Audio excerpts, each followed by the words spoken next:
Chairman. Thank you, Chairman Brady, Ranking Member Neal, and members of the Ways and Means Committee. I'm Roger Newport, CEO of AK Steel, and I thank you for the opportunity to testify on behalf of our 9,200 employees. I've worked at AK Steel for 33 years and have seen firsthand the challenges confronting the domestic steel industry because of unfair trade. At no time in our history have those challenges been more severe than in the last 3 years, during which unfairly traded imports spiked to record highs. While finished steel imports grew to an average of 27% of the U.S. market over that time, America's steel mills operate at less than 75% full. The domestic steel industry has been fighting back through trade cases, but the import surge has continued and has only increased. Countries not subject to the trade case orders rushed in with their dumped and subsidized imports and continue to injure the U.S. steel manufacturers and threaten our national security interest.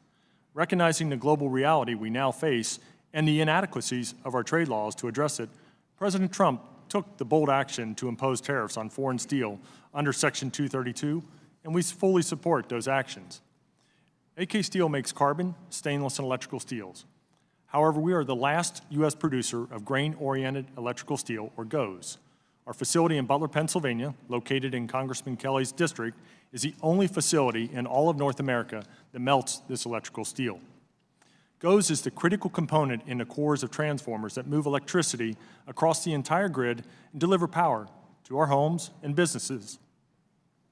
Damage to this infrastructure would threaten America's national security and the economy. Thus, it is imperative that we have a domestic electric steel supply chain that can react quickly following a natural disaster or terrorist attack. I think it is important to put it into context what some are calling a new trade war. Reality is that China has been fighting to take out the American steel industry for many years, and electrical steel provides a great example. Prior to 2009, AK Steel had a healthy export business of electrical steel to China, but China slapped illegal duties on GOES products.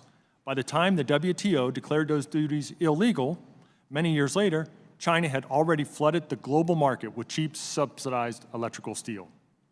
In 2013, we filed a trade case petitions against imports of GOES from 7 countries, including China, Japan, and Korea. The Department of Commerce ruled that GOES from these countries was being sold unfairly in the U.S. However, the ITC ruled against the domestic industry. This decision was wrong, as imports of GOES have only continued to surge and forced the only other U.S. manufacturer to exit the market altogether in 2016. Last year, imports of GOES nearly doubled compared to 2016. That is why tariffs under Section 232 are essential. It is important to understand, however, that trade relief must not apply only to electrical steel, but to downstream products like cores, core assemblies, and transformers.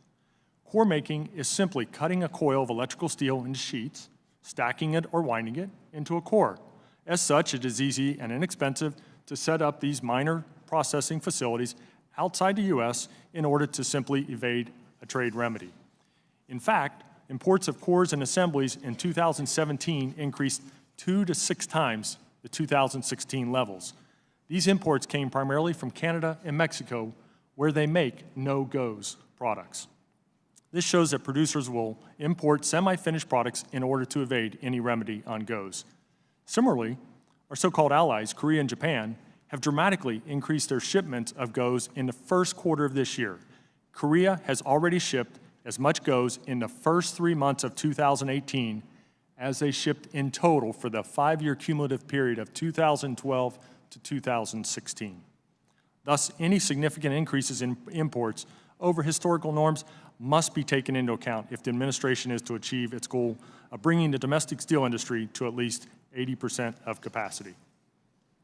While the steel industry has taken the brunt of unfair trade over the last several decades, no industry is immune, as we have seen with washing machines, solar panels, and many other manufactured products.